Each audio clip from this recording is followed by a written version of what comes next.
നമ്മുടെ കൂടെയുള്ളത് വിഷ്ണു ചേട്ടനും ശ്രീകാന്ത് ചേട്ടനുമാണ്. നമ്മൾ ടൂറിനെ സംബന്ധിച്ച് പല പ്ലാനിങ്ങുകൾ നടത്തുമ്പോൾ ഏറ്റവും ആദ്യം വണ്ടി അറേഞ്ച് ചെയ്യുക എന്നുള്ളതാണ് നമ്മൾ ചെയ്യുന്നത്. സോറി, അരുൺ ചേട്ടൻ. അപ്പോൾ വണ്ടി അറേഞ്ച് ചെയ്യുക എന്നുള്ളതാണ് നമ്മുടെ നിലവിലുള്ള ഏറ്റവും നല്ല. സാധാരണ എല്ലാ പ്രാവശ്യവും നമ്മുടെ ടീച്ചേഴ്സ് അത് അറേഞ്ച് ചെയ്ത് കൊടുക്കുകയായിരുന്നു ചെയ്തിരുന്നത്. പ്രാവശ്യം അതിൽ നിന്ന് അത് പല കമന്റുകളുടെ അടിസ്ഥാനത്തിലാണ് വ്യത്യസ്തമായി ചെയ്യാനായിട്ട് ടീച്ചേഴ്സ് തീരുമാനിച്ചത്. കുട്ടികളുടെ ആഗ്രഹത്തിന് ഒത്തു നിൽക്കുവാനായിട്ട് തീരുമാനിച്ചത് അതുകൊണ്ടാണ്.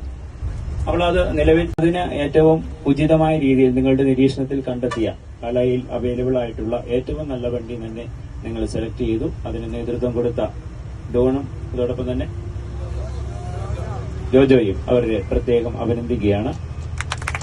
നമുക്ക് യാത്രയ്ക്കുള്ള എല്ലാ സൗകര്യങ്ങളും ചെയ്തു തരുന്നു. അതോടൊപ്പം തന്നെ ഈ ചേട്ടന്മാര് നമ്മുടെ കൂടെ നമ്മുടെ ഒരു ആവശ്യം പറയുമ്പോൾ അതിനെ സ്വീകരിക്കും. നേരത്തെ ഇവിടെ കമന്റ് ചെയ്തതാണല്ലോ, പണ്ട് ടൂർ പ്രോഗ്രാമുകളിൽ അങ്ങനെ അല്ലായിരുന്നു. കുട്ടികളോട് ഏറ്റുമുട്ടുന്ന ഡ്രൈവർമാരും സഹായിക്കുകയാണ് നമ്മൾ കണ്ടിട്ടുള്ളത്. അപ്പൊ അങ്ങനെയല്ല, നമ്മുടെ കൂടെ നടക്കുന്നത്. അപ്പോൾ അവരെ പ്രത്യേകം അഭിനന്ദിക്കുകയാണ്.